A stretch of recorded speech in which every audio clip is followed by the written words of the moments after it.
في العربيات الحديثة باستمرار بيقابلنا مشكلة ان العتبة اللي موجودة تحت دي بتبقى خفيفة، فبالتالي في اي ركنة في اي حاجة حجر اي حاجة على الارض بتلاقي العتبة دي اتطبقت بمنتهى السهولة. ولكن هنا هم عملوا حل تاني عشان خاطر يتخلصوا من المشكلة دي اثناء عملية السمكرة، فصلوا العتبة. هندسة ليه فصلتوا العتبة؟ استاذ احمد، مساء الخير على حضرتك ومساء الخير على متابعينك الكرام. بص يا استاذ احمد، دي عربيه ريزو.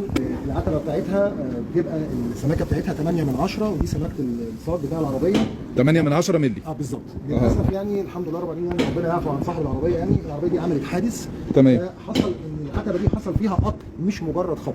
حلو. حصل فيها قطع، فكان قدامنا حل من الاثنين، يا اما احنا هنجيب العتبه من التوكيل ونركبها، يا اما هنروح نفصل العتبه. احنا اخترنا الخيار الاصعب، ان احنا نفصل العتبه، لان حضرتك لو بصيت هو مش هيبان التفاصيل، وده من جوده الشغل، ان العتبه دي متفصله من الجزء ده لحد الجزء ده.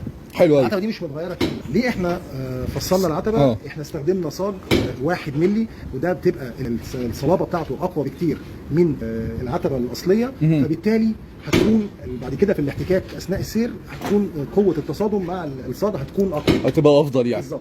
التكلفه هي؟ لا طبعا التكلفه اقل بكتير. انا عايز اقول لحضرتك بس ان العتبه دي متكلفه 300 جنيه يعني. في التوكيل اكتر بكتير. اكتر بكتير طبعا يعني. تمام. لا بصراحه اللي بيشتغلوا في العربيه ديت وعملوا المنظر الجميل قوي دوت ابطال بجد يعني. انت بتعمل ايه؟ احنا بنسحب الكبوت. ليه؟ يعني ليه ما في اجزاء واطيه في الكبوت بنشدها بالمكنه. طب دي بديله ايه؟ بديل اللندا والشغل بالنحاس واللحام بالسلك. تمام. يعني ديت بديله الشغل بالنحاس والسلك. تمام. قول لي كده طريقه التشغيل بتاعتها وايه الفوائد اللي بتعود عليها؟ اولا اول فايده ان هي ما بتعلمش في الكبوت من جوه. ما بتعلمش. تاني حاجه الكبوت ما بيفكش من السيليكون بتاعه، بيفضل بعزمه زي ما طالع من المصنع بالظبط. يعني انت عشان خاطر تشتغل باللمبه تمام بالشغل العادي بيفك عزم الكبوت، فمضطر ان انت تفك الكبوت عن بعضه، العظم عن الكبوت، فبالتالي بيضعف معاك لما تيجي تركبه. طبعا بيسيب اثر في الكبوت، بيدلوش نفس العزم، فاكنك اصلا شغال على البارد يعني. بالظبط. هو ده ما بيعلمش في الكبوت من جوه. احنا شادين بالمكنه اهو دلوقتي. العربيه دي اتصورت قبل كده وقالوا عليها اللي هي الكبوت بتاعها مستحيل يتصلح، لازم يتغير. اهو الكبوت قدام عينيهم اهو وشايفينه، الشغل زي ما انت شايف اهو، كل حاجه بترجع تاني زي ما كان.